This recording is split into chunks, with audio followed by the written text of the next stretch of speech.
Kelahiran pedang iblis bab 61 Laut. Saat Noah terbangun, Asea masih berada di sisinya dengan hanya kepalanya yang mencuat dari tubuhnya. Dia merasa benar-benar istirahat, baik secara mental maupun fisik, tetapi dia tahu bahwa nafas di tubuhnya dapat menopang rekannya selama 1 malam hanya karena kepadatan nafas di tempat ini. Sekarang saatnya untuk hal-hal yang sangat berbahaya. Buku harian Uria mengatakan bahwa jalan ke permukaan ada di sisi lain lembah, tetapi itu juga harus menjadi tempat tidur raja karena konsentrasi nafas terus meningkat ke arah itu. Ekspresi tegas ada di wajahnya saat dia makan dan melihat secara acak di depannya masih tenggelam dalam pikirannya. Setelah beberapa waktu, ketika dia selesai makan, dia menghela nafas dan menggelengkan kepalanya. Jika kematian yang menungguku daripada itu, tidak ada alasan untuk ragu. Dia berdiri dan tekad dingin terpancar darinya. Penyihir memiliki pikiran yang sangat kuat sehingga dapat memengaruhi beberapa lingkungan di sekitar mereka. Nuh belum berada di level itu. Tetapi dia masih memancarkan semacam tekanan tergantung pada keadaan pikirannya. Apa yang dia sebarkan saat itu adalah resolusi murni untuk melakukan apa saja dengan kekuatannya untuk bertahan hidup. Dengan pikiran terfokus dan tubuhnya beristirahat, Nuh keluar dari rongga. Kemajuannya lambat, dia waspada terhadap apapun yang bergerak di luar persepsinya dan dia akan berhenti setiap saat untuk memeriksa area di depannya dengan hati-hati. Aku tidak akan membuat kesalahan lain seperti yang ada akarnya di dinding, dan dengan langkah ini, aku bahkan bisa menaikkan level tubuhku sedikit sebelum mencapai sisi lain. Nuh akan mengambil kesempatan apapun untuk meningkatkan kekuatannya sebelum memasuki situasi genting seperti itu. Namun, sesuatu yang tidak biasa menarik perhatiannya selama perjalanan. Bahkan tidak ada satupun binatang ajaib.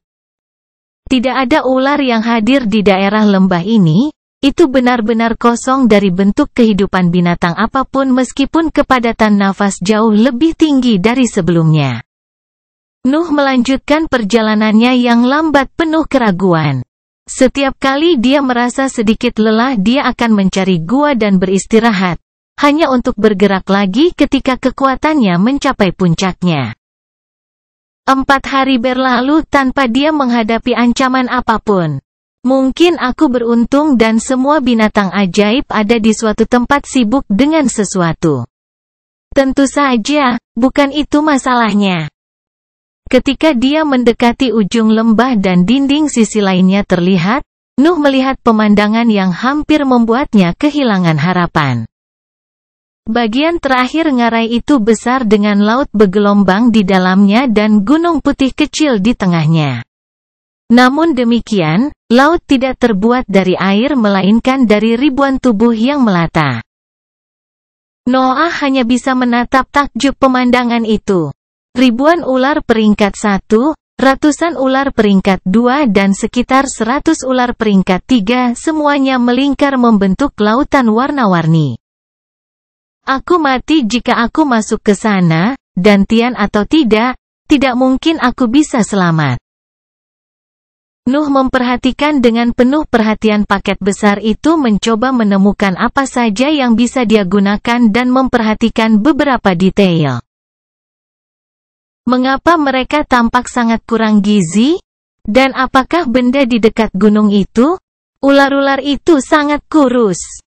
Nuh mengira dia bisa mendengar keroncongan perut mereka, tetapi mereka tidak melakukan apa-apa. Terkadang seekor ular akan menggigit binatang buas di dekatnya dan melanjutkan perjalanannya seperti hal yang paling alami di dunia. Hal yang paling mengejutkan adalah bahwa ular yang menerima luka hanya akan membiarkan tubuhnya dimakan begitu saja. Tampaknya juga ada kelegaan pada mereka yang terluka dan ketakutan pada mereka yang makan. Dugaan Nuh tentang dunia ini hampir hancur melihat perilaku tidak wajar mereka. Di dekat gunung, di dasarnya, tumpukan kuning besar dari apa yang tampak seperti kulit ular memancarkan sinar cahaya lembut secara berirama. Apa semua ini? Nuh memutuskan untuk mempelajari masa ular selama beberapa waktu sebelum menentukan tindakan selanjutnya. 2 hari lagi berlalu dengan dia mencoba menemukan beberapa pola tersembunyi dalam perilaku mereka untuk dieksploitasi. Tetapi yang berhasil dia perhatikan hanyalah bahwa tumpukan kulit ular telah mempercepat irama kebocoran cahaya. Dia memiliki hipotesis tentang peristiwa itu yang membuatnya gelisah. Jangan bilang bahwa itu adalah binatang ajaib dalam hibernasi untuk berevolusi, tapi, mengingat dimensinya, bukankah itu adalah peringkat 4? Nuh tidak pernah melawan binatang peringkat 4, tetapi dia yakin bahwa dia bukan tandingannya. Jika benar-benar seperti itu, maka akan lebih baik untuk bergerak sebelum berevolusi. Lorong itu seharusnya berada di belakang gunung dan karena ular-ular itu tampak begitu pasif, aku mungkin bisa mencapainya dengan menyamar sebagai ASEA. Dia memutuskan dirinya sendiri dan memanggil rekan darahnya, memasuki tubuhnya. Dia akan pergi ke alam terbuka untuk bergabung dengan laut ketika kepompong pecah dan desisan keras bergema di lembah. Seekor ular kuning raksasa muncul dari tumpukan daging, panjangnya 30 meter dan mengangkat tubuhnya ke udara untuk menunjukkan pencapaiannya. Paket itu melihatnya dengan sedikit kagum saat tekanannya terbuka di area lembah itu, bahkan Nuh terpengaruh dan sedikit gemetar di dalam tubuh ASEA. Namun pada saat itu, getaran menjalar melalui ngarai dan bebatuan mulai berjatuhan dari dinding akibat gempa. Semua ular dalam kelompok menundukkan kepala ketakutan ke arah Gunung Putih. Bahkan binatang peringkat 4 yang baru berevolusi menoleh untuk melihat gunung dengan hormat saat desisan keras menelan lembah. Nuh merasakan sakit di telinganya ketika suara itu menghantamnya dan harus fokus sepenuhnya pada mereka untuk menghindari tuli. Ketika suara itu berhenti semuanya hening. Tidak satu pun dari ribuan ular itu yang mengeluarkan suara. Nuh melihat ke arah bukit dan, dalam kebingungannya, dia melihat gunung itu bergerak. Kelahiran pedang iblis bab 62 kekejaman. Nuh tidak bergerak, atau lebih tepatnya, dia tidak bisa melakukan itu. Tekanan yang dikeluarkan oleh gunung sangat besar, semua orang harus tetap diam untuk menahannya.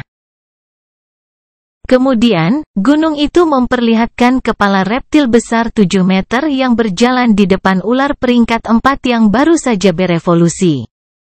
Baru pada saat itulah Nuh dapat melihat bentuk sebenarnya dari gunung tersebut. Itu adalah ular kolosal yang panjangnya lebih dari 50 meter dan kulitnya sangat putih sehingga tampak bersinar dengan sendirinya. Melihatnya, dia bertanya-tanya bagaimana mungkin makhluk mencapai kemegahan seperti itu dengan tubuh material. Ular itu tampak seperti makhluk yang saleh, melebihi apapun yang pernah dilihat Nuh dalam 2 kehidupannya. Ular peringkat 4 tampak megah dengan sendirinya, tetapi di depan Raja Lembah, itu hanyalah anggota kelompoknya. Monster apa itu? Nuh berhasil mendapatkan satu-satunya pemikiran ini sebelum pikirannya terguncang lagi karena peristiwa-peristiwa berikut. Raja dan peringkat 4 saling menatap untuk waktu yang lama sebelum peringkat 4 menundukkan kepalanya untuk tunduk. Raja kemudian membuka mulutnya dan meletakkan kepalanya di tanah menunggu dengan tenang. Ular peringkat 4 melihatnya sejenak sebelum memasuki mulut raja atas kemauannya sendiri. Panjangnya 30 meter dan butuh beberapa saat sebelum tubuhnya masuk sepenuhnya ke mulut raja tetapi yang terakhir tetap diam selama seluruh proses. Ketika tubuh ular yang baru berevolusi menghilang, Raja menutup mulutnya dan mengangkat kepalanya untuk melihat bungkusan di bawahnya. Itu mengeluarkan desisan lembut yang membuat Nuh terguncang di kejauhan dan memicu perubahan perilaku ular. Mereka mulai makan satu sama lain dengan kasar, tidak peduli untuk hidup mereka sendiri. Darah mengalir tanpa henti saat lambang kanibalisme terungkap di depan Nuh. Hanya ketika jumlah mereka hampir setengahnya, Raja mendesis lagi untuk membuat mereka berhenti dan menggulung dirinya sendiri untuk melanjutkan tidurnya. Ular-ular dari kelompok itu, setelah makan sepenuhnya, menunjukkan tanda-tanda menjadi lebih kuat, beberapa spesimen bahkan tampak hampir menembus peringkat. Namun, tidak ada kebahagiaan atau kegembiraan di mata binatang itu, tetapi hanya ketidakberdayaan dan ketakutan. Namun, sebelum Raja menetap lagi, Nuh melihat sebuah lubang di dinding di belakang tubuhnya yang memancarkan cahaya redup. Ular-ular itu kembali merayap tanpa tujuan dan Nuh mengasimilasi ASEA kembali ke tubuhnya saat dia jatuh ke tanah di tempat persembunyiannya. Tangannya gemetar dan pikirannya kacau, butuh 1 jam penuh sebelum dia berhasil menenangkan diri. Sial! Sial! Sial! Kutukan yang tak terhitung jumlahnya terdengar di benaknya saat dia mengendalikan tubuhnya lagi. Aku hanya bisa gemetar melihat pemandangan itu. Kehadirannya satu-satunya hampir cukup untuk membunuhku. Dan patriark keluarga ASEA melawannya? Ada berapa banyak monster seperti mereka di dunia ini? Dia cukup bangga dengan prestasinya dalam hidup ini, lagi pula. Dia telah berlatih kurang dari 5 tahun dan dia baru berusia lebih dari 13 tahun. Kebanggaan itu hancur melihat betapa tidak berartinya pencapaiannya di depan kekuatan seperti itu. Ketika dia meninjau kembali adegan-adegan sebelumnya dalam benaknya, dia hanya dapat menemukan satu kata untuk menggambarkannya. Kejam. Dia pikir, dunia ini sangat kejam. Dia tenang ketika dia memahami situasi di lembah. Raja memaksa ular dalam kawanannya untuk memakan satu sama lain dan menunggu sampai peringkat 4 lahir di antara mereka. Kemudian memakannya untuk menjadi lebih kuat dan mengulangi siklusnya. Saya percaya bahwa dengan konsentrasi nafas di area itu dan dengan pemaksaan kanibalisme dia berhasil menciptakannya setiap beberapa dekade. Perasaan hormat muncul di dalam diri Nuh saat dia melihat lagi ke arah Raja. Semua ini hanya untuk sedikit meningkatkan kekuatannya yang sudah luar biasa. Bahkan sebagai binatang buas, tekadnya dalam mengejar kekuasaan patut dipuji. Dia menggelengkan kepalanya dan senyum kompleks terbentuk di wajahnya. Saya hanya membunuh semua orang dengan cara saya sementara secara aktif mengeksploitasi jenisnya sendiri untuk mencapai alam yang lebih tinggi. Keinginan kita berada pada level yang sama sekali berbeda. Dia berdiri diam untuk beberapa waktu lagi sampai api ambisi berkobar dari matanya. Aku tidak bisa mati sekarang. Saya tidak ingin mati setelah saya melihat kekuatan dunia lain. Saya ingin mencapai level itu, saya ingin melampauinya. Dia mengalihkan pandangannya dan memasuki gua terdekat yang berhasil dia temukan. Pertama saya akan menyelesaikan siklus ke-6. 1 bulan berlalu. Nuh menghabiskan hari-harinya dengan bermeditasi untuk meningkatkan tingkat penyerapan titik akupunturnya. Dia juga berlatih dalam penggunaan pendamping darah karena dia harus sempurna dalam wujud ularnya untuk berhasil dalam pelariannya. Dia telah melihat lubang di dinding di belakang Raja dan itulah satu-satunya jalan ke permukaan yang bisa dia pikirkan. Uria menulis bahwa bagian itu ada di sana dan karena itu adalah satu-satunya rongga yang dapat saya lihat, saya harus bertaruh untuk itu. Sisa waktunya dihabiskan untuk melihat sekawanan ular. Tidak ada perubahan dalam perilaku mereka selama sebulan yang berlalu dan sejak mereka makan baru-baru ini. Hanya beberapa dari mereka yang kembali memberikan gigitan kecil kepada orang-orang di sekitar mereka. Dia telah melihat dengan penuh perhatian ke semua peringkat 3 dalam paket dan memastikan bahwa tidak ada satupun dari mereka yang siap untuk berevolusi. Ketika dia bangun suatu hari, dia senang mengetahui bahwa titik akupunturnya telah berhenti bekerja dan dia merasa tubuhnya telah mencapai batas yang biasa. Siklus ke-6-nya selesai. Dia siap untuk pergi. Kelahiran pedang iblis bab 63 area kematian. Nuh mencapai tempat pengamatannya yang biasa dan melihat ke arah kawanan itu. Ular melakukan upaya khas mereka dalam menahan rasa lapar untuk menghindari peningkatan kekuatan mereka, namun keinginan mereka untuk hidup tidak akan membiarkan mereka mati kelaparan. Segalanya tampak sama seperti hari-hari lainnya, jadi Nuh memutuskan sudah waktunya untuk pindah. Dia tidak bisa meningkatkan kekuatannya lebih dari itu, lebih baik bergerak sebelum sesuatu yang tidak terduga terjadi. Nuh memasuki tubuh Asea dan perlahan merayap ke arah kumpulan ular. Hewan-hewan di dalam kawanan sedikit terkejut menemukan spesimen baru yang bergabung dengan mereka.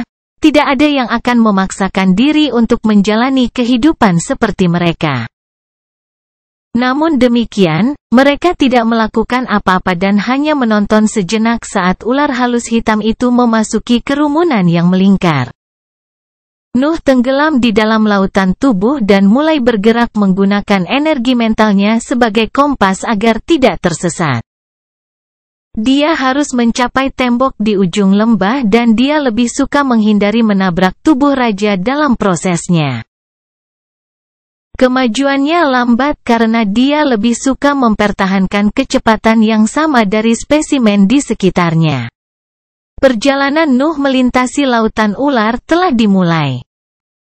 Dia tidak berani muncul ke permukaan tetapi kehadiran raja mengganggu orientasinya sehingga dia harus muncul secara sistematis untuk memahami posisinya. Kadang-kadang dia akan merasakan sakit yang tajam karena sensasi Asea saat ular lain di sekitarnya menggigit kecil kulitnya yang tidak kuat. Namun, dia mengabaikannya begitu saja, dia sudah mempertimbangkan situasi ini sambil merumuskan rencananya. Setiap kali dia digigit, dia akan tenggelam lebih dalam ke dalam bungkusan untuk menyembuhkan temannya. Mengulangi siklus ini, dia perlahan mendekati targetnya. Dia benar-benar tenggelam dalam tubuh ular dan raja memancarkan tekanan konstan yang membuatnya gugup. Noah merasa seperti tercekik di dalam bungkusan tetapi perlindungan Asea berhasil membuatnya terus berjalan. Butuh setengah hari baginya untuk merangkak melintasi ribuan binatang buas dan dia merasa sangat lelah karena tekanan terus-menerus yang harus dia tanggung. Namun, pemandangan yang dia lihat di sisi lain sangat mengecewakan. Tidak ada ular di belakang tubuh raja, atau lebih tepatnya tidak mungkin ada. Rongga yang memancar cahaya tepat di depannya tapi dia tidak bisa melakukannya dengan sembarangan. Raja mengarahkan kepalanya ke arah lubang dan setiap kali dia bernapas, potongan medan akan runtuh dan tanah akan terkorosi. Bahkan dalam tidurnya, nafasnya bisa membunuh orang lemah. Nuh melihat ular berkepala 2 peringkat 2 terlepas dari bungkusan dan berakhir di area di depan kepala raja. Tubuhnya tercabik-cabik begitu raja menghembuskan napas. Area kematian berbentuk kerucut dimulai dari kepala raja dan berakhir di pintu masuk lorong di dinding. Sekarang aku tahu mengapa tidak ada binatang yang melarikan diri, mereka tidak bisa. Dilema terakhir yang mengganggunya saat dia membuat rencana telah terpecahkan. Dengan kekuatannya, dia seharusnya bisa menaklukkan ular yang lebih kuat dari peringkat 4. Apakah dia langsung memakannya karena mereka mungkin berhasil melarikan diri? Tekanan konstan yang dipancarkannya memaksa ular untuk tetap berada di dalam kawanan dan napasnya menutup satu-satunya jalan keluar. Pertanyaan sebenarnya adalah, bisakah saya bertahan sampai saya mencapai rongga? Jika Nuh memasuki area kematian dari titik terdekatnya ke lorong, jaraknya sekitar 100 meter. Dengan kecepatannya dan kecepatan raja menghembuskan napas, dia harus bertahan dari 2 hingga 3 serangan. Saya tidak punya pilihan lain, pertama-tama saya akan mengisi kembali energi mental saya dan kemudian masuk. Nafas di tubuhnya tidak menjadi masalah sejak dia menyelesaikan siklus ke-6 dan karena kepadatan nafas di area ini adalah yang tertinggi di lembah. Namun, energi mental yang harus dia gunakan untuk pindah ke sisi lain kelompok itu sangat banyak dan dia perlu mengisinya kembali sebelum melewati rintangan terakhir. Untungnya aku hanya perlu memberi perintah dan Asea akan melakukan itu secara mandiri sampai aku memiliki bread untuk mendukung tindakannya. Salah satu poin kuat dari mantra prasasti tubuh adalah bahwa pengguna hanya perlu menghabiskan sedikit energi mental saat memerintahkan pengiring darah. Selebihnya hanya akan bertindak sendiri mengikuti perintah. Itu berarti, terlepas dari pengeluaran awal dan tekanan dari berbagi indranya, biaya energi mental sangat rendah. Di tempat di mana nafas begitu terkonsentrasi, pendamping darah dapat bekerja hampir tanpa henti hanya dengan sedikit energi mental. Tentu saja, ini juga karena teknik menutrisi tubuh Nuh karena ia menyerap nafas dengan sendirinya tanpa perlu bermeditasi dari Nuh. Nuh memilih beristirahat di gerombolan ular. Dia tertidur di dalam tubuh Asea sementara itu diam-diam bergerak di tepi area berbentuk kerucut yang kosong. Tekanan dari raja masih ada sehingga butuh waktu lebih lama untuk menaikkan level air di dalam lingkup mental Nuh hingga menempati setengahnya. Ketika dia bangun, dia bertemu dengan pemandangan familiar dari tubuh ular yang melingkar satu sama lain. Hidup atau mati semuanya ada dalam jarak 100 meter itu. Asea bergerak menuju tepi bungkusan, di tempat yang paling dekat dengan rongga. Nuh memotong semua pikiran tidak berguna dari benaknya, hanya berfokus pada bergerak maju dan menahan rasa sakit yang menyerangnya. Dia menatap kepala raja menunggu saat dihembuskan untuk memiliki waktu terbaik. Saat nafas menabrak dinding dan menghilang, Nuh melompat dengan kecepatan penuh ke arah rongga. Ular-ular dalam kawanan itu melihat seekor ular hitam bergerak di area kematian menuju harapan yang telah lama mereka tinggalkan. Kelahiran Pedang Iblis bab 64 tertawa. Asea bergerak dengan kecepatan penuh di sepanjang dinding. Nuh di dalamnya hanya melihat jalan di depannya, tidak ada lagi yang menarik perhatiannya. Beberapa ular dalam bungkusan itu mulai mendesis ke arahnya seolah-olah itu semacam hiburan. Kemudian, ketika dia telah menyeberang kurang dari 50 meter, pukulan pertama tiba. Apa yang awalnya dirasakan Nuh adalah tekanan luar biasa yang menghempaskannya ke tembok. Lalu, rasa sakit itu datang. Tubuh Asea adalah garis pertahanan pertama dan langsung hancur berkeping-keping. Nuh memaksa tubuhnya untuk merekonstruksi tetapi itu hanya menunda dampak pada tubuhnya sesaat karena Asea hancur lagi hanya dalam sekejap. Dia menabrak dinding dan banyak luka muncul di kulitnya tetapi, sebelum dia menderita luka serius, dia memanggil Asea untuk ketiga kalinya untuk menahan sisa serangan itu. Tubuhnya hancur hingga hanya tersisa siluet tapi pukulan pertama berhasil diblokir. Sejumlah besar energi mental dikeluarkan karena Nuh harus menahan rasa sakit yang dirasakan Asea saat tubuhnya dihancurkan 3 kali.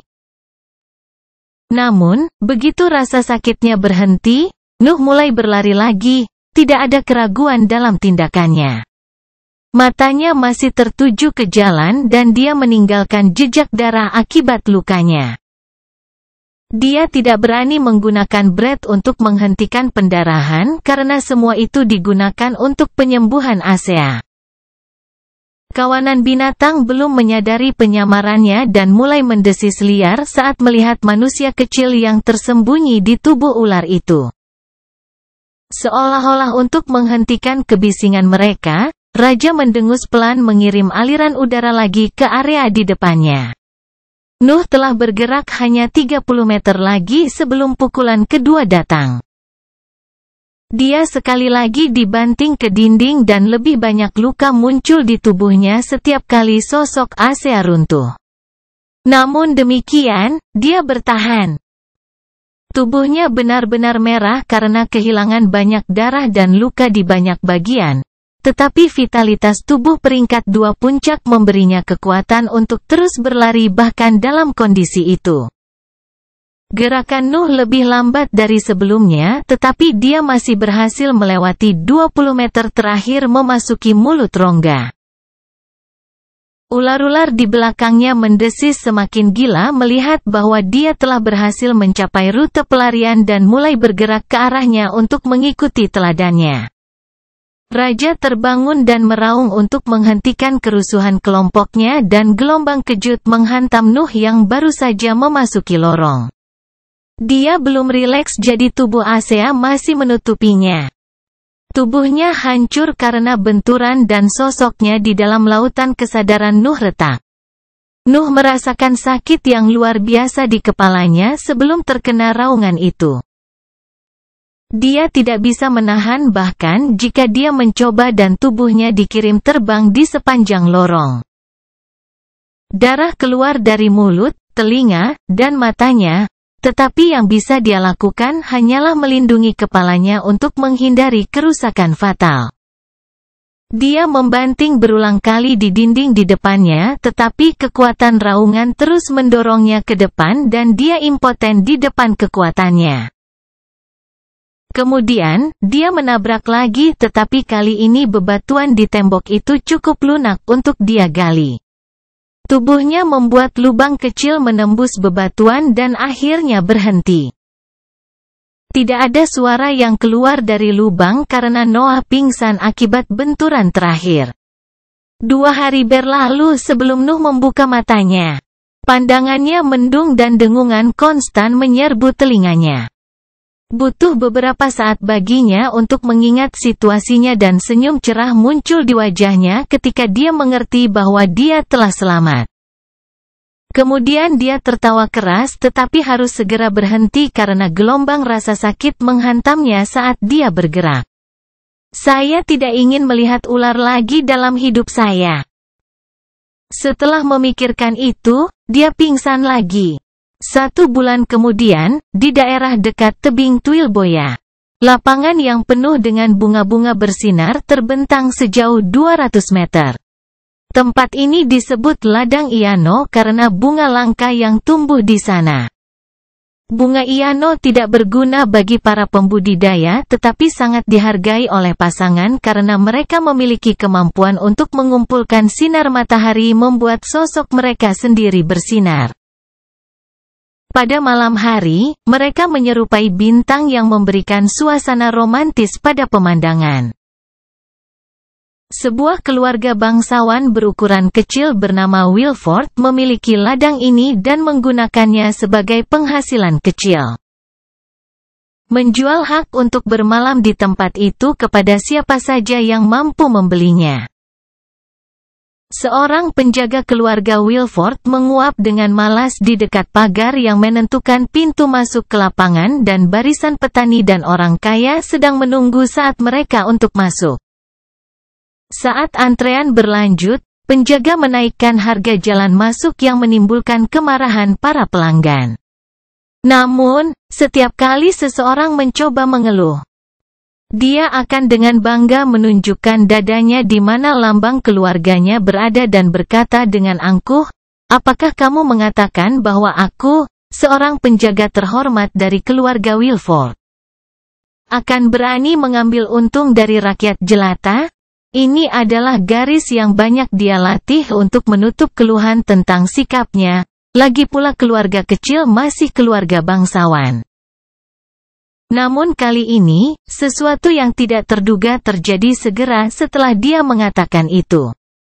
Tebasan yang terbuat dari angin ditembakkan dari tanah di bawah bunga Iano. Sebuah bukaan kecil terbentuk menunjukkan lorong yang rumit di bawah lapangan, diterangi oleh akar bunga yang bersinar. Nuh keluar dari lubang tanpa peduli dengan sekelilingnya. Memikirkan bahwa cahaya di lorong itu disebabkan oleh akar-akar ini.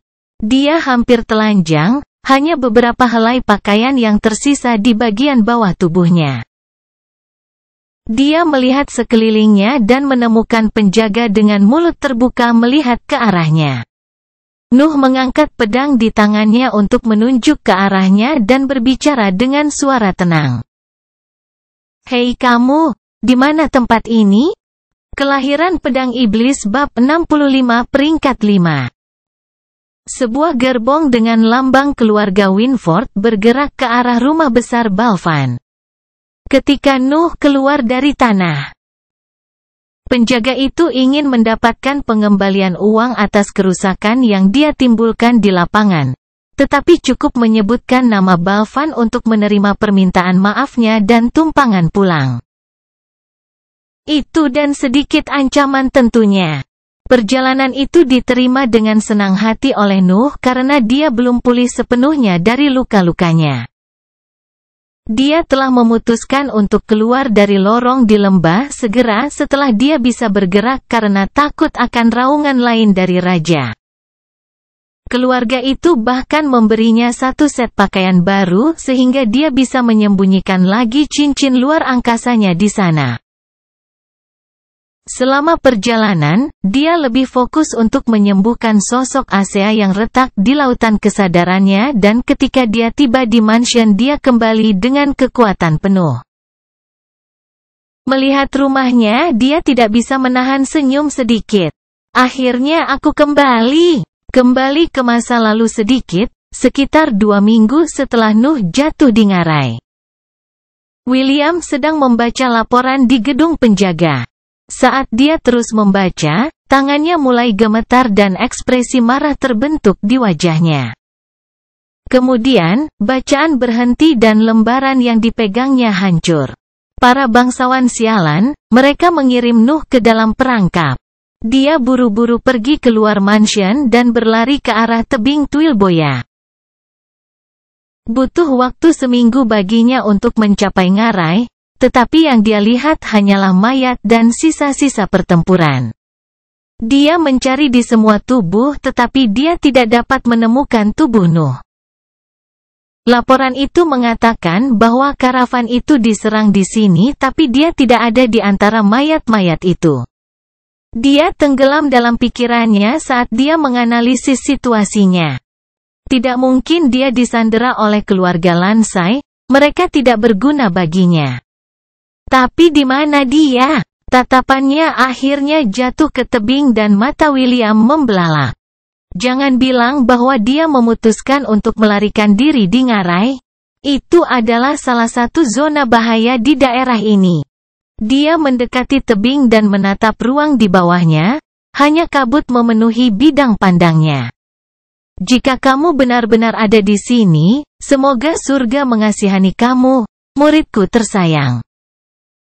Dia tetap dalam posisi itu sepanjang hari berdoa untuk kesejahteraan Nuh. Kemudian dia menggelengkan kepalanya dan mendesah, kembali ke jalan menuju rumahnya. Lebih baik menyembunyikan berita ini dari ibunya. Berbulan-bulan berlalu dan kekhawatirannya mulai berubah menjadi ketidakberdayaan. Dia melarang setiap penjaga untuk berbicara tentang kejadian tersebut tetapi akhirnya, beberapa rumor tentang situasi Noah mulai menyebar. Banyak yang percaya bahwa dia telah melarikan diri dan bergabung dengan keluarga Lansai dengan imbalan sumber daya budidaya. Lainnya bahwa dia dibawa sebagai tawanan untuk berdagang dengan keluarga Balvan. Lily, bagaimanapun, memiliki firasat buruk tentang kondisi Noah saat dia melihat perubahan sikap Reese. Dia akan lebih jarang mengunjunginya dan tidak terlalu kejam selama malam mereka dihabiskan bersama. Kekhawatirannya menumpuk tetapi dia tidak bisa berbuat apa-apa selain mengganggu William dengan pertanyaan. Namun demikian, dia segera mengerti bahwa bahkan William tidak tahu apa-apa tentang situasi putranya. Penantian menjadi mencekik tetapi tidak ada yang bisa dilakukan. Lalu, setelah lebih dari 4 bulan sejak kepergian Noah, kabar gembira pun datang. Nuh telah kembali ke mansion. Lily dan William segera berlari dari gedung masing-masing ke gerbang depan mansion. William adalah orang pertama yang tiba dan berdiri di tempat memandangi pemuda yang tersenyum di gerbong keluarga Wilford. Pemuda itu memiliki rambut hitam panjang dan mata biru bersinar. Dia mengenakan pakaian besar yang tampaknya tidak cocok untuk perawakannya dan 2 pedang tersarung di punggungnya. Pandangan dewasa terpancar darinya dan William tidak bisa menahan senyum berseri-seri melihat pemandangan itu. Dia telah tumbuh. Namun, sebelum dia bisa bergerak ke arahnya, sosok Lily melewatinya dan langsung melompat ke arah pemuda yang tersenyum itu. Aku menyuruhmu untuk berhati-hati. Namun kamu menghilang begitu lama. Apa kamu tidak tahu betapa khawatirnya aku? Cukup, aku tidak akan membiarkanmu keluar dari kamarmu selama sebulan penuh. Jangan tunggu, mari kita buat 2 bulan. Lily setengah memeluk setengah menegur putranya, tetapi jelas bahwa dia senang dari lubuk hatinya melihat Nuh selamat. Butuh Nuh dan sepanjang hari untuk menenangkan ibunya dan meyakinkannya, sementara William hanya bisa melihat dari kejauhan reuni keluarga. Lily merasa tertidur di kamar Noah hari itu, seulas senyum hadir di sosoknya yang tertidur. Keesokan harinya, dia menghabiskan sepanjang pagi bersama ibunya sebelum pergi ke kamar William untuk menyampaikan laporan. William juga tanpa sadar tersenyum tetapi wajahnya menjadi kaku ketika Nuh menggambarkan lingkungan lembah. Dia tidak mengatakan apa-apa tentang keluarga Asea atau mantranya, tetapi dia memiliki satu keraguan sejak dia melarikan diri dari ngarai. Tuan, peringkat mana raja itu? William masih mencerna ucapan Noah ketika dia mendengar pertanyaan itu dan tenggelam dalam pikirannya. Setelah ragu-ragu, dia berkata dengan suara lembut, mungkin peringkat 5. Anda mengatakan bahwa Anda membuka jalan menuju lembah di lapangan Iano kan? Saya harus memperingatkan keluarga Sosti, mereka akan mengatur situasi. Saya khawatir keadaan ini terlalu berbahaya untuk keluarga berukuran sedang. Untuk menangani, Nuh menjadi tertarik. Apakah mereka akan membunuh raja? William menggelengkan kepalanya. Pertempuran dengan entitas pada level itu akan mengguncang semua wilayah kekuasaan mereka. Mereka tidak mampu melakukannya. Selain itu, lembah itu mungkin akan hancur dalam prosesnya dan mereka akan kehilangan satu-satunya keuntungan yang bisa mereka dapatkan. Mereka hanya akan mengamankan bagian itu dan membuatnya menjadi zona terlarang. Nuh merasa sedikit kecewa karena dia ingin melihat pertarungan sekuat itu, tetapi apa yang dikatakan William masuk akal. Kemudian, dia teringat sesuatu dan tersenyum tanpa malu ke arah tuannya. Kau tahu, siklus ke-6ku sudah selesai. Kita mungkin akan segera melakukan perawatan terakhir. Melihat bocah yang tersenyum itu, sebagian dari diri William ingin melemparkannya lagi ke tebing. Kelahiran Pedang Iblis bab 66 hitam. Nuh berada di ruang penyiksaan di bawah gedung penjaga, diikat ke meja besi. Cairan hitam dan bau keluar dari tubuhnya saat dia menyerap nafas di titik di mana titik akupunturnya dulu. Noah sudah memprediksi situasi itu sehingga dia tenang selama prosesnya meskipun beberapa teriakan masih terdengar dari waktu ke waktu. Sosok Asea tersembunyi di bawah pakaian di bagian bawah tubuhnya dan dengan sabar menunggu prosesnya selesai. Sejumlah besar nafas terakumulasi dalam tubuh Nuh, memperkuat dan memurnikannya. Prosesnya berlangsung sekitar 10 menit sebelum akhirnya dia bisa membentuk titik akupuntur baru. Titik akupuntur ini berbentuk kristal dan tampak sangat kokoh. Mereka menyerap berat dengan kecepatan yang tak terbayangkan dan Noah merasakan gelombang kekuatan yang sangat besar datang dari tubuhnya. Dia mengangguk kepada William yang ada di sisinya dan dia melepaskan ikatan untuk membebaskan Noah. Senyum tersungging di wajah William ketika dia melihat muridnya akhirnya dibebaskan dari teknik berbahaya itu. Kamu benar-benar melakukannya. Dia menepuk bahu Nuh tanpa peduli dengan kotoran di atasnya. Nuh mengangguk lagi dengan gembira. Dia ingin segera menguji kekuatan barunya tetapi energi mentalnya hampir habis dan dia tidak bisa merasakan sesuatu dengan akurat. Namun, sebelum dia berhasil tunduk pada tuannya, sesuatu yang tidak terduga terjadi. Sensasi aneh mengenai pinggangnya yang rendah dan sebuah bola kosong kecil terbentuk di sana. Nuh menyentuh tempat itu tetapi tidak merasakan kegelisahan dalam memiliki organ baru ini. William memperhatikan perilakunya dan memeriksa tempat yang dia tunjuk. Mulutnya terbuka dan matanya melebar.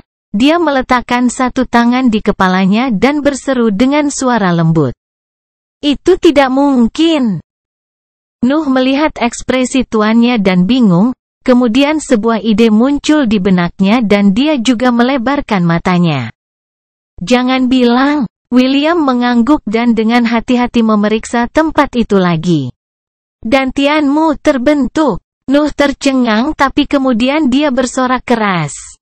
Gelombang rasa sakit disampaikan dari kepalanya yang lelah yang memaksanya untuk tenang. Tapi Tuan, saya baru berusia 13,5 tahun. Terakhir kali Anda berbicara tentang mendapatkan bulan, bukan setahun penuh. William bergumam pada dirinya sendiri sebentar sebelum menjawab. Penyihir peringkat 1, tubuh peringkat 2 untuk sebagian besar pertumbuhanmu dan sekarang tubuh peringkat 3. Sudah kubilang bahwa pusat-pusat kekuatan saling terhubung tetapi aku tidak pernah mengira mereka bisa dipengaruhi sebanyak ini. Pikiran Nuh lambat karena dia baru saja melakukan perawatan dan tidak bisa mengikuti penalaran gurunya. Dia masih memeriksa organ baru ketika memikirkan sesuatu. Apakah itu berarti sekarang aku bisa mengetahui elemenku? William mengangguk tetapi kemudian dia menggelengkan kepalanya dan memasang ekspresi tegas. Pertama, pergilah mandi dan istirahat. Sementara itu aku akan membuat persiapan yang diperlukan. Temui aku di sini besok pagi. Nuh agak enggan untuk pergi dan ingin bertanya lebih banyak tetapi gelombang rasa sakit lain menghantamnya sehingga dia memutuskan untuk mengikuti perintah tuannya. Dia membungkuk dalam-dalam, hanya ada rasa terima kasih kepada pria di depannya. Hanya berkat kamu aku tumbuh sebesar ini. Jadi terima kasih, Guru. William memandang pemuda yang dipenuhi kotoran dan ingatan tentang dia muncul. Pertama kali dia menerima perintah untuk menjadikannya sebagai murid, dia berpikir bahwa dia akan menjadi semacam pengasuh tetapi Nuh melampaui setiap harapan yang dia miliki untuknya. Dia harus mengakui bahwa muridnya membuatnya bangga tanpa alasan. William sedikit mengacak-acak rambutnya yang kotor dan tersenyum. Pergi saja sekarang, kita akan bicara lebih banyak besok. Noah pergi dan ekspresi bahagia di wajah William berubah menjadi khawatir. Kali ini aku benar-benar tidak bisa melindungimu. Ketika Nuh bangun keesokan harinya, dia dapat dengan jelas merasakan perubahan pada tubuhnya. Dia merasakan vitalitas yang luar biasa datang darinya dan ketika dia memeriksa jumlah nafas yang dia miliki, dia tercengang. Ini cukup untuk lebih dari 100 serangan. Kemudian dia teringat peristiwa dantian dan kegembiraannya meningkat. Saya bertanya-tanya bagaimana pelatihan akan bekerja dan bahkan ada pertanyaan tentang elemen saya. Dia buru-buru pergi ke gedung penjaga dan kemudian di penjara bawah tanah. William sedang menunggunya dengan sebuah buku kecil dan batu transparan sebesar kepalan tangan. Baca ini adalah teknik kultivasi peringkat 1 untuk dantian, tidak ada batasan elemen pengguna sehingga sangat cocok untuk menentukan bakat kultivator. Setiap keluarga menggunakannya. Nuh mengambil buku itu dan buru-buru membacanya. Itu adalah metode pernapasan sederhana yang harus dilakukan dalam posisi tetap. Dengan statusnya sebagai mage peringkat 1 dia langsung menghafalnya. Siap. William bertanya dan Noah mengangguk sebagai jawaban. William kemudian memberikan batu itu kepada Nuh dan menjelaskan. Ini adalah batu paros. Ia memiliki ciri khas berupa perubahan warna berdasarkan unsur nafas yang melewatinya. Letakkan di pinggang Anda dan mulailah bermeditasi dalam teknik kultivasi. Tubuh Anda secara alami akan menyerap unsur dari bakatmu, mengubah warnanya. Nuh tidak membuang waktu dan duduk di tanah dalam posisi bersila yang ditunjukkan dalam teknik. Dia meletakkan batu itu di pinggangnya dan mulai berlatih. Nafas bergerak ke arah tubuhnya dan memasuki dantian kecil yang kosong, mengisinya dengan zat gas. Saat gas nafas memasuki dantian, ia menekan permukaannya, memperbesarnya.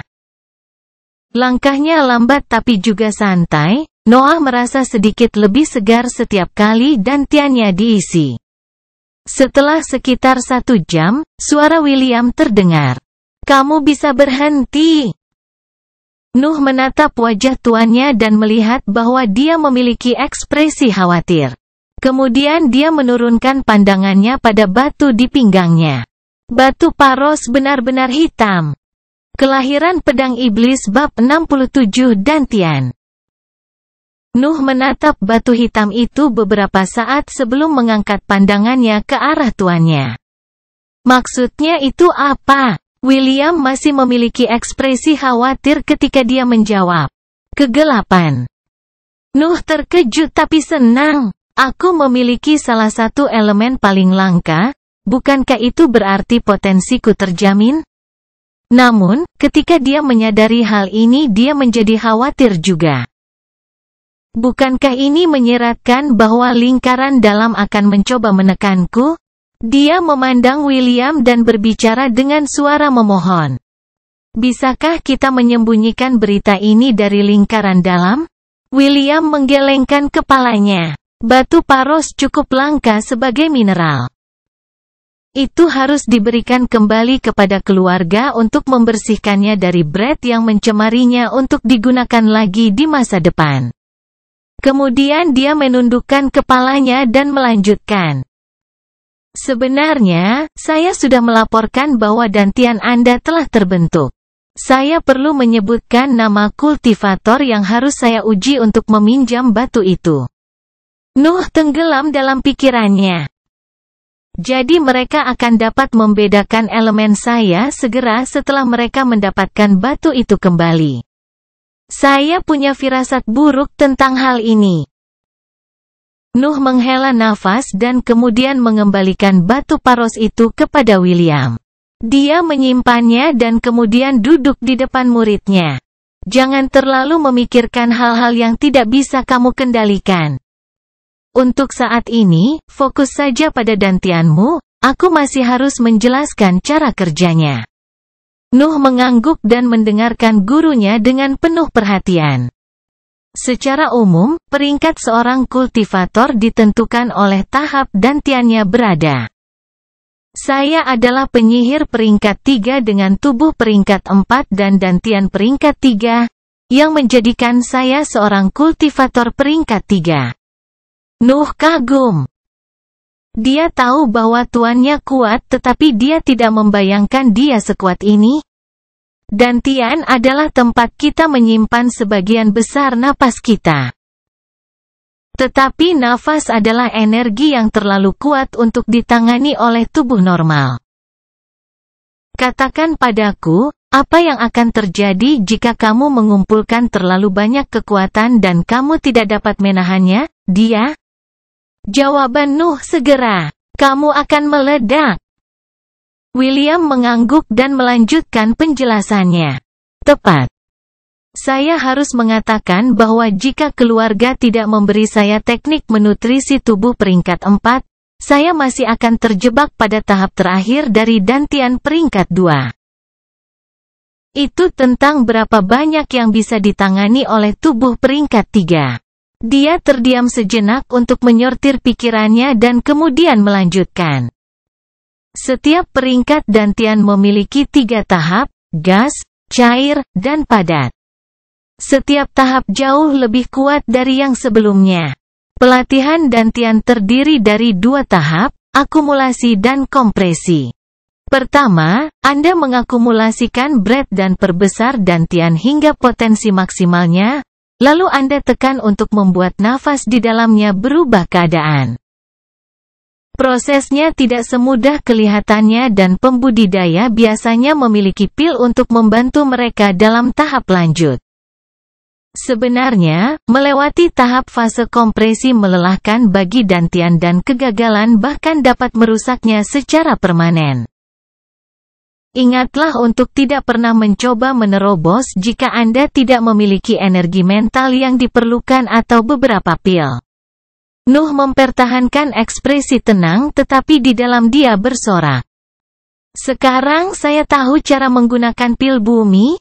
Juga begitu kamu berada di tahap selanjutnya, dantianmu hanya akan mengakumulasikan nafas dengan kepadatan itu sehingga prosesnya akan lebih lambat. William menunjuk ke buku di dekat Nuh. Itu adalah teknik kultivasi peringkat 1 dan bahkan tidak memiliki persyaratan untuk elemen, yang menjadikannya teknik kultivasi tingkat terendah. Teknik peringkat 1 paling banyak dapat membawa Anda ke puncak dantian peringkat 1 dan ada yang spesifik 1 untuk setiap elemen yang mempercepat proses penyerapan. Untuk menembus barisan, kamu membutuhkan reagen yang akan memanaskan dantianmu, memurnikan nafas di dalamnya. Nafas yang padat akan dikonsumsi dan hanya seuntai gas yang tersisa akan memiliki kemurnian yang lebih tinggi daripada nafas gas dari tahap sebelumnya. Kemudian Anda mulai lagi berkultivasi di tahap tersebut. Nuh hendak berbicara ketika William menghentikannya dan menambahkan sesuatu. Jangan pernah naik peringkat bahkan jika kamu menemukan reagen jika kamu tidak memiliki teknik yang sesuai untuk peringkat berikutnya. Apa gunanya mencapai peringkat yang lebih tinggi jika kemudian kamu tidak dapat mengumpulkan breath yang lebih murni? Selalu ingat bahwa teknik didahulukan, dan jika Anda bisa, cobalah untuk mencocokkannya dengan elemen Anda. Beberapa teknik tingkat yang lebih tinggi juga dapat memberikan kesopanan khusus pada breath yang Anda simpan. Nuh akhirnya memiliki gambaran lengkap tentang kekuatan seorang kultivator dan sangat ingin kembali ke kamarnya untuk berlatih sepanjang hari dalam teknik peringkat 1. Dia tersenyum polos dan menunjuk dirinya sendiri. Tuan, jadi sekarang saya adalah kultivator peringkat 1? William mengangguk dan tersenyum. Ya, pembudidaya peringkat 1 di tahap gas. Nuh senang, tapi kemudian dia ingat posisinya. Tidak ada kemungkinan aku akan mendapatkan teknik yang lebih baik daripada yang ini? William menggelengkan kepalanya. Tidak ada kesempatan sama sekali. Bagaimana saya tahu bahwa dantian saya siap untuk kompresi? Kamu tidak akan bisa mengumpulkan lebih banyak nafas setelah kamu mencapai batasnya. Noat mengangguk mengerti. sebuah rencana terbentuk di benaknya. Aku hanya bisa menunggu sampai puncak peringkat 1, lalu aku harus pergi dari sini. Tidak hanya kemajuan saya akan terhenti jika saya memutuskan untuk tinggal, tetapi ibu saya juga mendekati batas ketahanannya. Dia melihat lagi pada tuannya. Berapa lama untuk mengolah dantian? William berpikir sebentar dan kemudian menjawab. Butuh waktu 25 tahun untuk mencapai tahap gas dari peringkat 3, tapi itu disebabkan oleh keterbatasan yang dimiliki tubuhku. Jangan terlalu khawatir tentang waktu yang dihabiskan. Umur seorang kultivator semakin lama saat kamu maju dalam dantian atau di dalam tubuh. Dia salah mengerti maksud muridnya tapi tetap memberikan jawaban yang diinginkan Nuh. Kelahiran pedang iblis bab 68 skema. Jadi apa yang harus aku lakukan sekarang? William menggelengkan kepalanya dan menunjukkan senyum yang kompleks. Berita tentang dantian dan elemenmu akan mencengangkan banyak orang di dalam lingkaran dalam. Lagi pula, kamu adalah seorang kultivator yang lebih muda dari 14 tahun dan memiliki salah satu elemen paling langka. Aku tidak akan terkejut jika orang menyebutmu ajaib. Nuh mengangguk mendengar kata-kata tuannya. Dan ini adalah hal yang buruk kan? Jawab William. Ya, mereka sudah mencoba mengirimmu ke dalam jebakan dengan misi pendamping dan aku khawatir mereka akan menggunakan metode yang lebih langsung untuk menyakitimu mulai sekarang. Yah, mungkin keluarga akan terpecah ketika memilih peran mana yang akan kamu pilih. Tapi lebih baik berhati-hati. Seperti biasa, jangan menghabiskan terlalu banyak waktu di dalam mansion dan hanya mengambil misi tentang binatang ajaib. Sementara itu, aku akan menyelidiki situasinya. Nuh berdiri dan membungkuk lalu dia keluar ruangan. William berdiri di kamar selama beberapa waktu sebelum dia menghela nafas. Maaf, tuanmu kadang-kadang benar-benar tidak berguna. Nuh pergi menemui ibunya dan menjelaskan situasinya kepadanya. Dia tidak mengerti banyak tentang kultivasi, tetapi ketika dia mengatakan bahwa dia mungkin dalam bahaya karena bakatnya, dia tidak ragu untuk mengirimnya pergi. Jika mansion tidak aman maka pergi saja, jangan pedulikan aku. Ini adalah kata-kata yang dia ucapkan dan Nuh tidak bisa menahan tekadnya saat dia keluar dari mansion. Dia mengambil misi pertama yang bisa dia temukan dan pergi ke tempat yang telah ditentukan di mana laporan mengatakan bahwa binatang ajaib sedang berkumpul.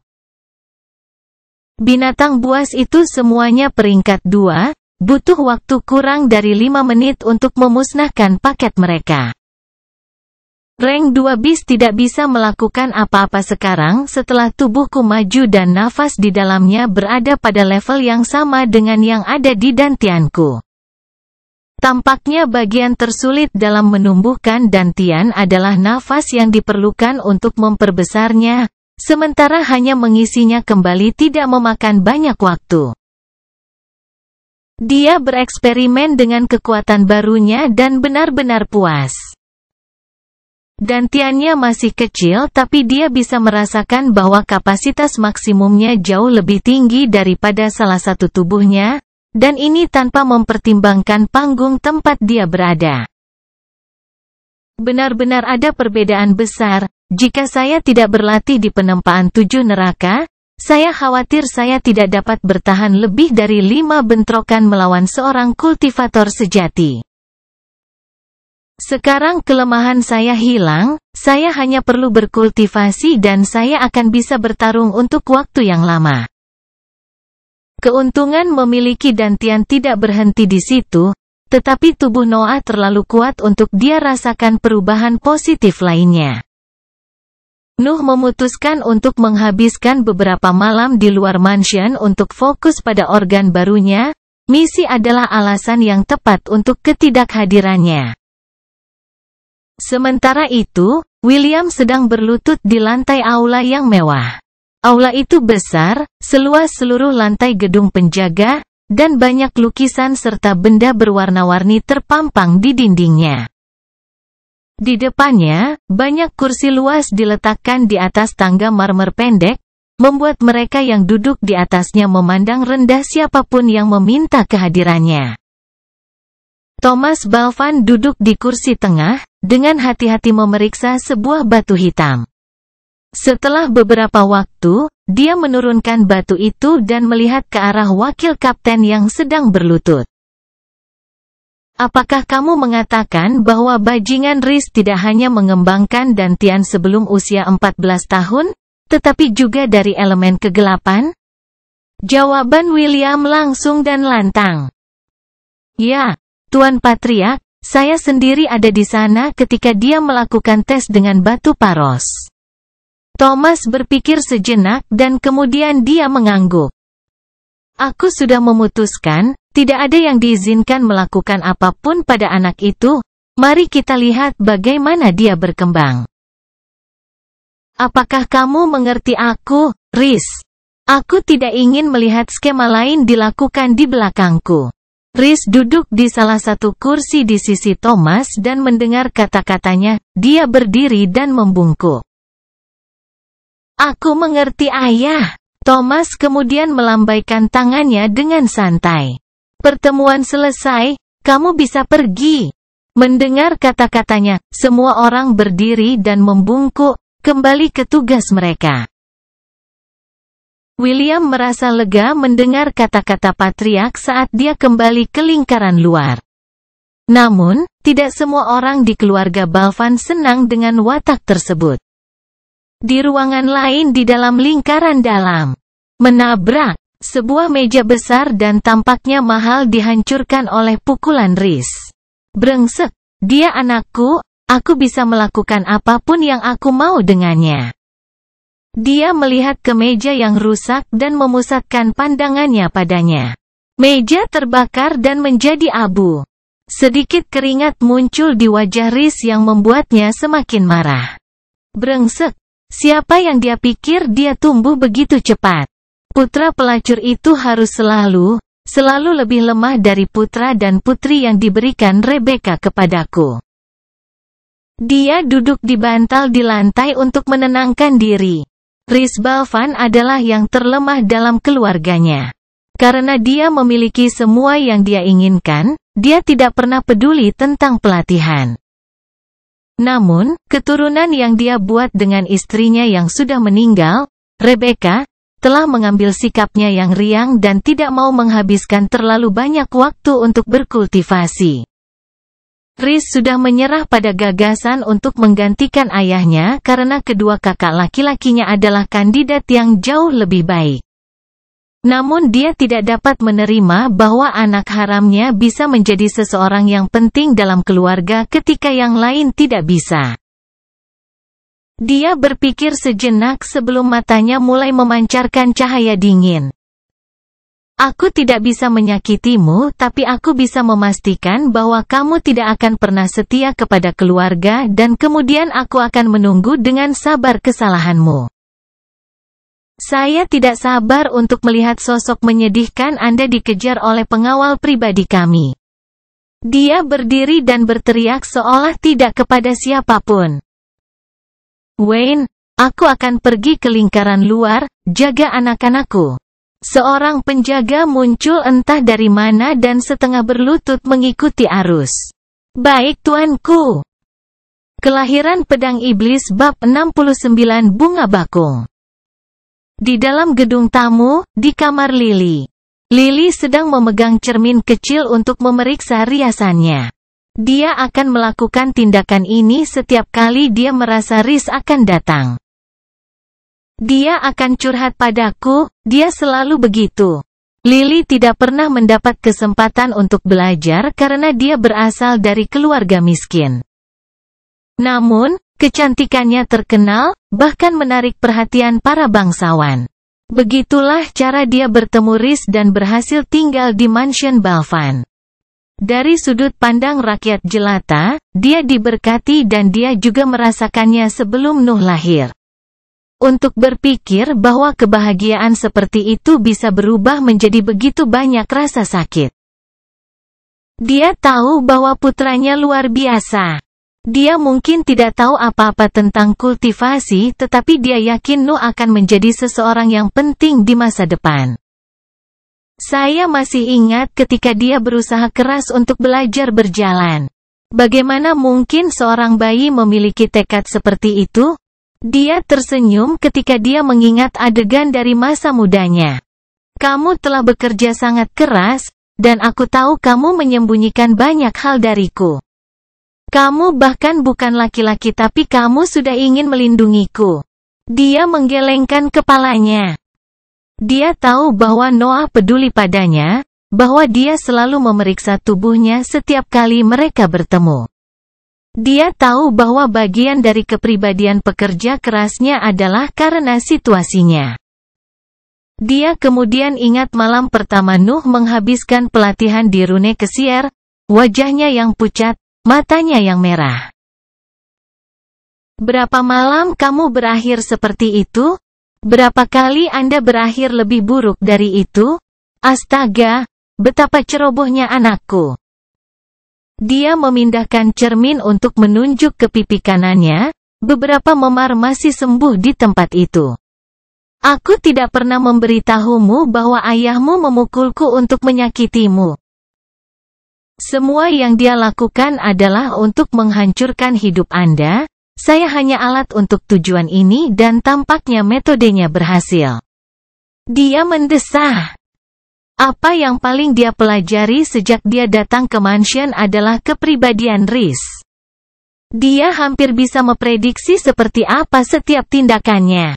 Hari ini kamu tampak sangat khawatir, kalau tidak kamu tidak akan memberitahuku.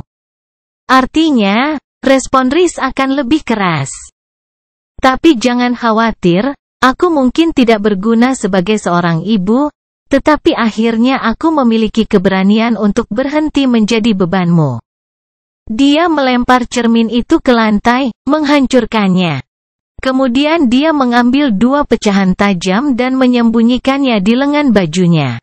Saya harap Anda akan mengerti dan, pada waktunya, maafkan saya. Kemudian matanya menjadi tegas saat dia menunggu kekasihnya datang di tempat tidur. Rhys tidak membuatnya menunggu terlalu lama dan baru tiba di kamarnya beberapa jam kemudian. Ketika dia masuk ke dalam, dia melihat ada yang salah dengan ekspresi Lily, tetapi kemudian dia ingat rencananya dan tersenyum. Namun, sebelum dia sempat berbicara, Lily mengambil inisiatif. Apakah kamu datang untuk membunuhku? Mereka sudah lama bersama. Rhys tahu bahwa Lily bukan hanya wanita bodoh. Membunuhmu? Tidak sama sekali. Kamu mungkin tidak tahu tapi akan bertentangan dengan perintah langsung ayahku untuk melakukan itu. Putra kami sudah menjadi selebriti. Dia mengangkat kepalanya untuk melihat langsung ke mata Rhys. Apa yang akan Anda lakukan selanjutnya? Rhys tersenyum puas dan menjawab. Yah, semua orang tahu tentang perawatan yang aku simpan untukmu. Aku hanya berpikir bahwa aku mungkin juga meninggalkan beberapa tanda permanen kali ini. Aku mungkin telah kehilangan kesempatan untuk membunuhmu, tetapi itu tidak berarti aku tidak dapat meningkat. Kebencian yang sudah dia miliki terhadap keluarga. Lily tersenyum mendengar kata-katanya. Jika dia sangat membencinya, itu berarti putraku benar-benar luar biasa. Jadi, apa yang kamu pikirkan untuk dilakukan? Rhys berpose termenung dan kemudian dengan santai menjawab. Aku berpikir jika aku merusak wajahmu. Bukankah kebenciannya pada keluarga akan meningkat setiap kali dia melihatmu? Patriark yang mulia pasti tidak akan campur tangan secara pribadi untuk beberapa luka di wajah pelacur. Lily terus tersenyum dan berdiri dengan tangan di belakang punggungnya. Kemudian, dia mendekati Rhys dengan ekspresi menyihir dan melingkarkan lengannya di lehernya. Apakah kamu tidak ingin menikmati wajahku untuk terakhir kalinya sebelum kamu melakukan itu? Kegembiraan Ri tumbuh dan dia memeluk wanita itu erat-erat di pinggangnya. Mendekatkannya ke pangkal pahanya. Kamu benar-benar pelacur, Dia hendak menciumnya ketika Lily mengeluarkan salah satu pecahan cermin dari lengan bajunya dan menusukkannya ke mata kiri Riz. Riz secara naluriah melemparkannya dengan kekuatan penuh dan dia menabrak dinding ruangan dan kemudian jatuh ke lantai. Riz lemah tetapi masih seorang kultivator, pukulannya mematahkan beberapa tulang rusuk Lily. Dia mulai berteriak liar pada sosok Lily di tanah. Kamu wanita gila, sekarang tidak ada yang bisa menyelamatkanmu. Bahkan Patriark. Aku akan menyiksamu perlahan dan memastikan bahwa putra bajinganmu melihat saat aku melakukannya. Darah mengalir dari rongga matanya, pecahan itu telah menusuknya dalam-dalam. Dia tidak yakin bahwa luka itu dapat disembuhkan. Namun, Lily sudah memegang pecahan tersembunyi lainnya dan menusukkannya ke tenggorokannya. Dia menunjukkan senyum cerah saat kehidupan meninggalkannya dan senang mengetahui bahwa rencananya telah berhasil. Sekarang dia tidak akan menguasaimu, anakku sayang, dan kamu akan berpikir bahwa ibumu hanyalah seorang wanita yang lemah. Saya harap seperti ini Anda akan tumbuh kuat di keluarga Balvan dan Anda tidak akan melakukan hal yang sembrono. Berhati-hatilah sayangku. Lalu dia meninggal. Riz masih berteriak dan hendak mendekati mayat Lily ketika tekanan mencekik menyelimuti ruangan. Kamu anak bodoh, apakah perintahku hanya kentut di telingamu? Thomas Balvan muncul di ruangan itu dan menghentikan Riz mengambil langkah lain. Kelahiran Pedang Iblis bab 70 lingkaran dalam. Riz sedang menutupi luka di matanya dan berbalik untuk melihat ayahnya. Thomas memiliki ekspresi kecewa di wajahnya saat dia melihat putranya. Tidak hanya kamu tidak mematuhiku, kamu bahkan membiarkan wanita biasa menyakitimu.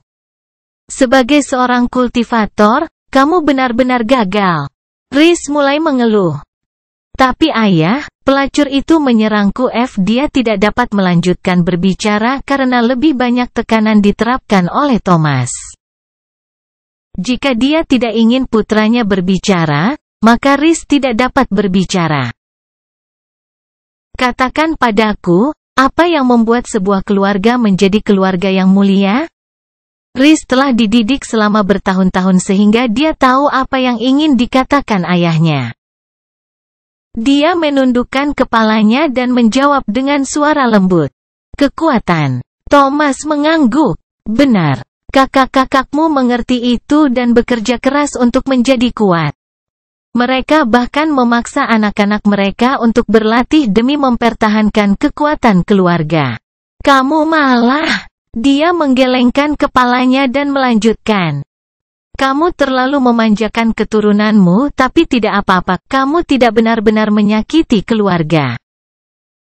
Sekarang, bagaimanapun, kamu membuat kami kehilangan satu-satunya ikatan yang kami miliki dengan seorang kultivator yang menjanjikan. Mendengar kata-katanya, Riz menjadi marah lagi, dia benar-benar tidak tahan melihat anak haramnya dipuji.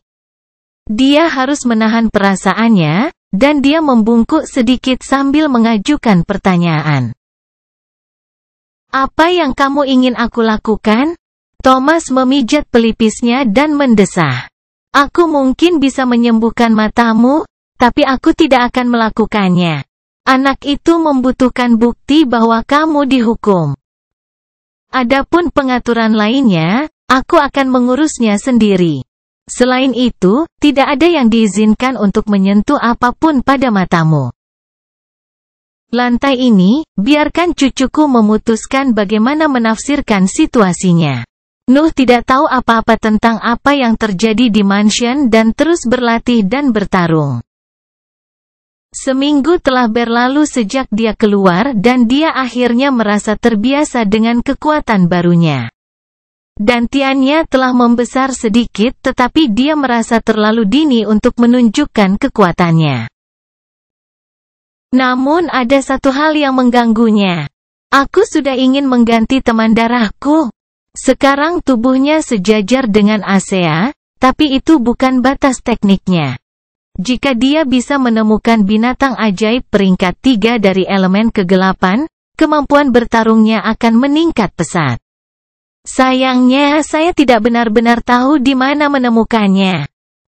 Ini tidak seperti monster peringkat 3 yang mudah ditemukan. Dia menyembunyikan space ring di pakaiannya, dia akan selalu memakainya setiap kali dia pergi keluar setelah kejadian di lembah. Saatnya untuk kembali. Saat dia mendekati mansion, dia melihat bahwa para penjaga yang berpatroli menghindari tatapannya. Perasaan tidak menyenangkan mulai terbentuk di dalam diri Noah yang mencapai puncaknya ketika dia melihat William menunggunya di gerbang utama. Nuh buru-buru pergi ke arahnya dan bertanya, "Apa yang telah terjadi?" William menggelengkan kepalanya dan menjawab, "Kamu bisa menilainya sendiri." Patriark tidak mengizinkan siapapun untuk mengubah adegan itu. Ada penjaga berbaju merah di depan gedung tamu dan mereka membuka jalan bagi Nuh dan tuannya. Nuh mempercepat dan mencapai lantai pertama dalam sekejap.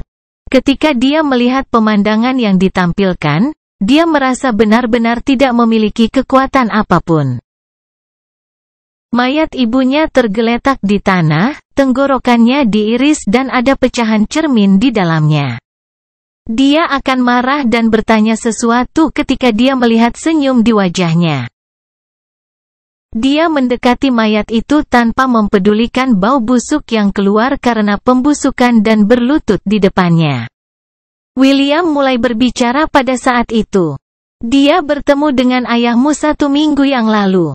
Menurut laporan, dia menusuk matanya dan kemudian mengiris lehernya. Untuk menunjukkan belasungkawa, Patriark telah melarang Lord Rhys menyembuhkan luka yang dia timbulkan. Nuh tidak terlalu memperhatikan kata-katanya dan dengan lembut membelai wajah ibunya. "Kau melakukannya untukku, bukan?" Nuh bukan anak biasa berusia 13 tahun. Setelah dia melihat senyumnya, dia langsung mengerti maksud ibunya. "Mengapa? Anda hanya harus menunggu sedikit lagi dan kemudian saya akan membawa Anda keluar dari tempat ini. Saya juga sangat dekat." Dia meletakkan bagian depannya pada miliknya dan menutup matanya untuk mengingat setiap detail wajahnya dengan energi mentalnya. "Saya mengerti, saya tidak akan melakukan sesuatu yang sembrono untuk saat ini." Nuh berdiri. Hatinya menjadi dingin, pikirannya melepaskan sedikit tekanan saat dia bersumpah pada dirinya sendiri. "Namun suatu hari, aku pasti akan membunuh ayahku." Semakin dia menatap mayat ibunya, semakin tajam pikirannya. Beberapa suara retak datang dari furnitur di sekitarnya saat dia kehilangan kendali atas pikirannya. William mencatat ini dan meletakkan tangan di bahunya. Kemudian dia mendekatkan mulutnya ke telinga muridnya dan berbisik pelan. "Kamu harus mengendalikan dirimu mulai sekarang, ingatlah untuk tidak pernah jatuh pada provokasi apapun. Mereka akan menekanmu tetapi diam-diam kamu akan selalu berada di depan mereka. Bertahanlah, waktumu pasti akan tiba." Dia menyelipkan selembar kertas di pakaiannya. Ketika Nuh menoleh untuk melihat tuannya dengan ekspresi bingung, seorang penjaga berbaju merah tiba di posisi mereka. William membungkuk ringan pada pandangannya dan memberi isyarat agar Noah melakukan hal yang sama. Nuh masih bingung tetapi mempercayai gurunya sehingga dia mengikuti teladannya. Penjaga itu mengangguk dan memasang ekspresi tegas sebelum dia berbicara. Atas perintah Patriark keluarga Balvan, Noah Balvan harus segera dipindahkan ke lingkaran dalam untuk bergabung dengan pengawal pribadi keluarga. "Ikuti aku ke penginapan barumu." William menatap Noah dan sedikit tersenyum. Dia mengacak-acak rambutnya sedikit dan berbicara dengan nada hangat. Pergi, dan ingat untuk berhati-hati.